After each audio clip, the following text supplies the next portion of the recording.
오늘은 갈라디아서 2장 11절부터 21절까지의 말씀을 봉독하겠습니다. 그러나 베드로가 안디옥에 이르렀을 때 그가 책망받아야 했으므로 내가 그를 대면하여 책망하였노라.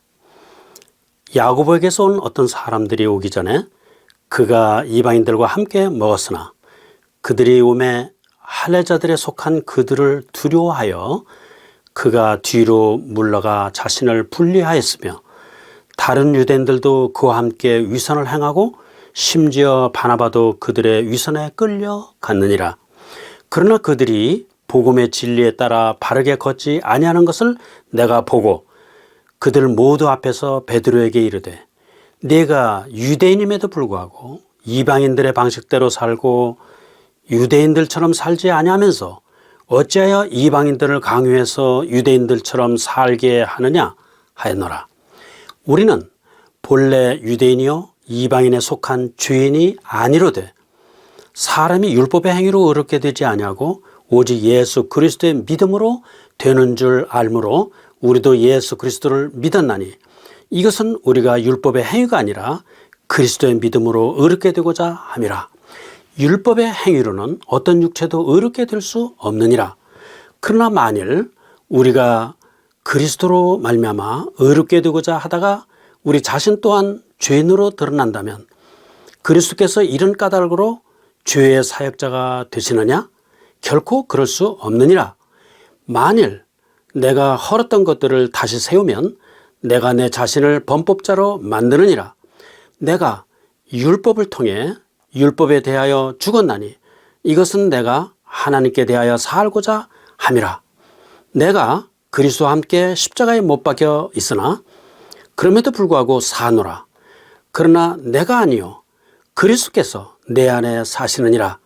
나는 지금 내가 육체 안에서 사는 삶을 나를 사랑하사 나를 위해 자신을 주신 하나님의 아들의 믿음으로 사노라.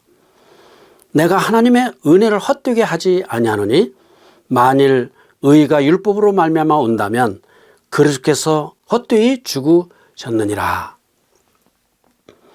오늘은 갈라디아서 2장 11절부터 21절까지의 말씀을 중심으로 제목을 순간적으로 잘못 행동한 베드로로 정했습니다. 그러면 오늘 말씀 첫 부분 2장 11절부터 13절 말씀을 다시 한번 보겠습니다. 그러나 베드로가 안디옥에 이르렀을 때 그가 책망받아야 했으므로 내가 그를 대면하여 책망하였노라. 야고보에게서 온 어떤 사람들이 오기 전에 그가 이방인들과 함께 먹었으나 그들이 오매 할례자들에 속한 그들을 두려워하여 내가 뒤로 물러가 자신을 분리하였으며 다른 유대인들도 그와 함께 위선을 행하고 심지어 바나바도 그들의 위선에 끌려갔느니라. 여러분, 사도 바울이 사도 베드로를 책망했다고 말씀합니다. 이거 보통 일이 아닌 것 같습니다. 한 사도가 책망받을 일을 한 것은 무엇이며 또 다른 사도가 그를 책망하지 않을 수 없었던 이유는 대체 무엇일까요? 여러분, 사건의 발단은 이렇습니다.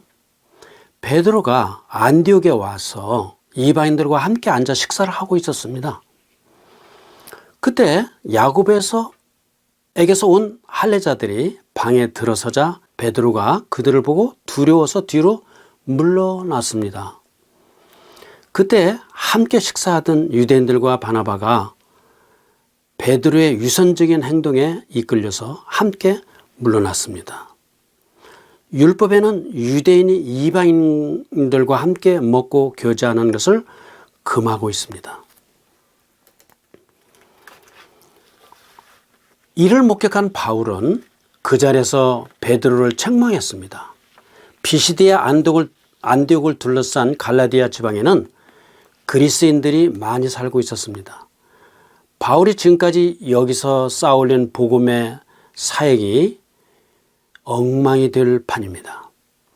베드로에게는 미안하지만 선을 그어야 했고 참된 복음을 전하는 사도로서의 권위를 확실히 할 필요가 있었습니다. 그는 베드로가 책망을 받아야 했으므로 내가 그를 대면하여 책망하였다고 썼습니다. 예수님은 할례자들의 사역자가 되셨고 바울은 이방인들의 사역자가 되셨습니다. 예를 들어 보면 예수님은 딸을 고쳐달라고 간청하는 가나안 여인에게 이렇게 말씀하셨습니다. 자녀들의 빵을 개들에게 던지는 것이 마땅치 아니하니라. 그녀가 대답하기를 주여 참으로 옳소이다마는 개들도 자기 주인의 상에서 떨어지는 부스러기를 먹나이다. 그러니까 낫게 해주세요. 그런 말이죠. 예수님께서 말씀하시기를 내 믿음이 크도다. 내가 원하는 대로 그 일이 내게 이루어질지어다. 이렇게 말씀하시자 그 시각부터 그녀의 딸이 온전하게 되었다고 말씀했습니다. 베드로는 이 여인을 보면서 무슨 생각을 했을까요? 이방인 중에서도 간절히 찾는 몇 사람은 구원해 주시는구나. 그랬을까요? 전 그랬을 것 같습니다. 예수님은 유대인의 사역자이시니까요. 자, 베드로는 이런 식의 교육이 된 사람이었습니다. 예수님은 할례자들의 사역자시다. 유대인의 사역자시다. 그런 거죠. 그래서 베드로는 이방에 가서도 소수 유대인들에게 신경을 썼던 것이죠. 우리 주 하나님께서는 훗날 베드로에게 그게 아니네. 의를 행하는 모든 민족을 나는 받아주겠네. 나는 외모는 중요시하지 않아. 이런 하나님을 그는 처음 깨달았습니다. 하나님께서는 온갖 짐승들을 싼 큰 보자기를 베드로에게 보이시면서 네가 속되도 하지 말고 일어나 잡아 먹으라 하셨습니다. 베드로는 전에는 하나님께서 유대인만 사랑하시는 줄 알았으나 지금은 모든 민족을 사랑하시고 구원하신다는 사실을 깨닫게 되었습니다. 베드로는 이와 같이 예수님 밑에서 유대인 구원 위주의 교육을 받았고 하나님으로부터 환상 교육을 받았지만 바울은 구원받은 직후 해외 사역 현장을 돌면서 몸소 실천한 것이 뭐냐? 오로지 복음 사역 뿐이었습니다. 베드로는 이방인 형제들을 만난다는 기쁨 때문에 안디옥을 방문하고 긴장을 풀었습니다. 그 사이에 야고보에서 온 할례자들이 느닷없이 들이닥쳤고 이들을 보자 베드로는 순간 율법의 행위의 샛길로 벗어났던 것입니다. 은혜로 마음을 굳게 함이 선한 일이요 했듯이 그가 은혜로 마음을 굳게 했더라면 하는 아쉬움이 남습니다. 그러나 베드로에게 이런 동정심이 가는 것은 어쩔 수 없습니다. 그게 뭐냐면 베드로는 그동안 예루살렘 교회의 지도자로 있으면서 안으로는 유대교에서 개종한 신자들의 은혜 교육과 밖으로는 반대자들의 공격 방어에 힘든 나날을 보내고 있었습니다. 헤롯이 요한의 형제 야고보를 칼로 죽이면서 교회에 칼바람이 불어닥칠 때 유대인들은 기뻐했고 그걸 본 헤롯은 의기가 충천해서 베드로도 체포하여 가두기까지 했습니다. 다음 순교자는 베드로일 거라는 으시시한 공포의 먹구름이 교회를 덮고 있는 가운데 강경파 율법주의자들은 끊임없이 교회를 압박했습니다. 그런 분위기에서 사역을 해왔던 베드로가 모처럼 안디옥을 방문하고 이방인 형제들과 사랑의 식사 교제를 하던 자리였습니다. 이때 갑자기 예루살렘으로부터 할례자들이 기습적으로 들이닥쳤으니 베드로는 반사적으로 압력을 느끼면서 자리를 옮기고 말았던 것이죠. 이런 면에서 베드로에게 동정이 갑니다. 베드로가 잘했다는 뜻은 전혀 아닙니다. 다만 아쉬움이 큽니다. 은혜로 마음을 굳게 함이 선한 일이요. 거듭 생각나는 말씀입니다. 14절 말씀을 보겠습니다. 그러나 그들이 복음의 진리에 따라 바르게 걷지 아니하는 것을 내가 보고 그들 모두 앞에서 베드로에게 이르되 네가 유대인임에도 불구하고 이방인들의 방식대로 살고 유대인들처럼 살지 아니하면서 어찌하여 이방인들을 강요해서 유대인들처럼 살게 하느냐 하였노라. 14절을 읽었습니다마는 14절부터 끝절 21절까지는 바울이 베드로에게 한 말을 정리해서 기록한 것입니다. 유대교식 생활 방식을 받아들이는 사람들에게 바울이 일침을 가했습니다. 그들이 복음의 진리에 따라 바르게 걷지 아니하는 것을 내가 보고 그랬죠. 베드로는 복음의 행위가 아니라 율법의 행위를 했습니다. 방 안에 있던 모든 사람들은 베드로의 이런 행위를 빤히 지켜보고 있을 수밖에 없었습니다. 바울은 복음을 다시 반복하면서 이렇게 말했습니다. 15절, 16절을 읽겠습니다. 우리는 본래 유대인이요 이방인에 속한 죄인이 아니로되 사람이 율법의 행위로 의롭게 되지 아니하고 오직 예수 그리스도의 믿음으로 되는 줄 알므로 우리도 예수 그리스도를 믿었나니 이것은 우리가 율법의 행위가 아니라 그리스도의 믿음으로 의롭게 되고자 함이라. 율법의 행위로는 어떤 육체도 의롭게 될 수 없느니라. 유대인도 율법을 지켜서는 구원을 받지 못합니다. 예수 그리스도를 믿어서 구원을 받습니다. 오직 믿음으로 인해서 은혜로 구원을 받습니다. 하나님께서 우리를 의롭다고 하시는 것은 율법을 지켜서가 아니라 그리스도를 믿었기 때문입니다. 그래서 율법을 지켜서 의롭게 되려는 사람들에게 헛수고는 그만하라고 말씀하고 있는 것입니다. 17절, 18절을 읽어보겠습니다.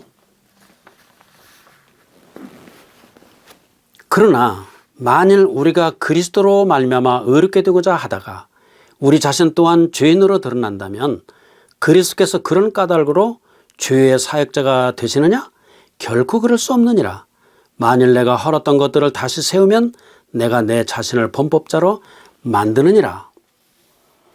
여러분, 이 말씀은 이해하기가 쉽지 않은 그런 대목이니까 잘 보십시다.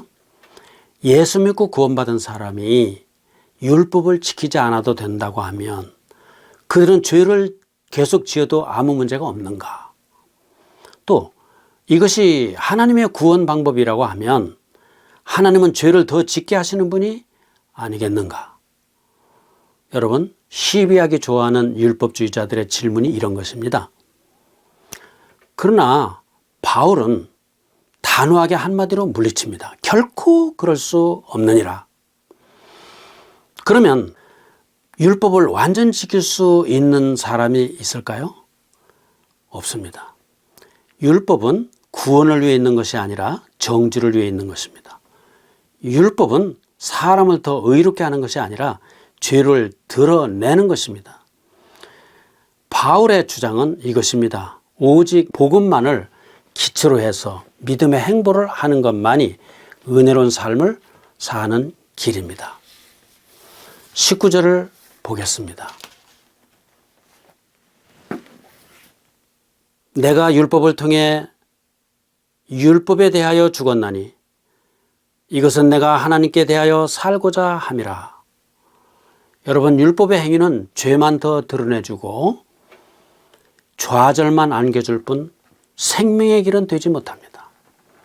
바울은 I can do nothing, 나는 아무것도 할 수가 없구나를 깨달았을 때 예수 그리스도가 자기 위해 해주신 일을 듣고 복음을 받아들였습니다. 그는 믿음으로 의롭게 되었습니다. 율법은 그에게 의인은커녕 죄짐만 쌓아줄 뿐이었습니다. 율법이 죽은 문서에 불과하고 죄책감만 주는 문서라고 하면 복음은 그를 죽음에서 깨어나게 하여 새 생명을 얻게 했습니다. 새 인격으로 태어난 그는 살아계신 하나님과 교제할 수 있게 되었습니다. 20절을 보겠습니다. 내가 그리스도와 함께 십자가에 못 박혀 있으나 그럼에도 불구하고 사노라. 그러나 내가 아니요 그리스도께서 내 안에 사시느니라. 나는 지금 내가 육체 안에서 사는 삶을 나를 사랑하사 나를 위해 자신을 주신 하나님의 아들의 믿음으로 사노라. 바울이 복음으로 새 생명을 얻어서 인격체이신 하나님과 교제하게 되었다는 말씀을 드렸는데 이는 죽음을 전제로 합니다. 바울은 언제 죽었는가? 바울은 예수님의 죽음이 자신에게 옮겨온 것으로 받아들였습니다. 예수님의 죽음을 율법 생활을 추구하던 자신을 대신한 죽음으로 그렇게 받아들였던 것이죠. 율법 생활은 이제 죽었고 부활하신 예수님을 자신의 새 생명으로 받아들였습니다. 그때부터 그는 예수님의 부활의 권능이 자신 안에서 발휘됨을 믿었습니다. 이렇게 예수님의 권능을 소유하게 된 그는 예수님께서 원하시는 삶을 살아갈 수 있었던 것입니다. 21절 보겠습니다. 내가 하나님의 은혜를 헛되게 하지 아니하노니 만일 의가 율법으로 말미암아 온다면 그리스도께서 헛되이 죽으셨느니라. 바울은 의가 율법에서 온 것이 아니고 그리스도에게서 온 것임을 강조합니다. 만일 의가 율법에서 온다고 생각하면 그는 하나님의 은혜를 헛되게 하는 것입니다. 그는 인간의 노력으로 의를 얻을 수 있다고 믿기 때문에 하나님의 은혜를 저버리는 것이 됩니다.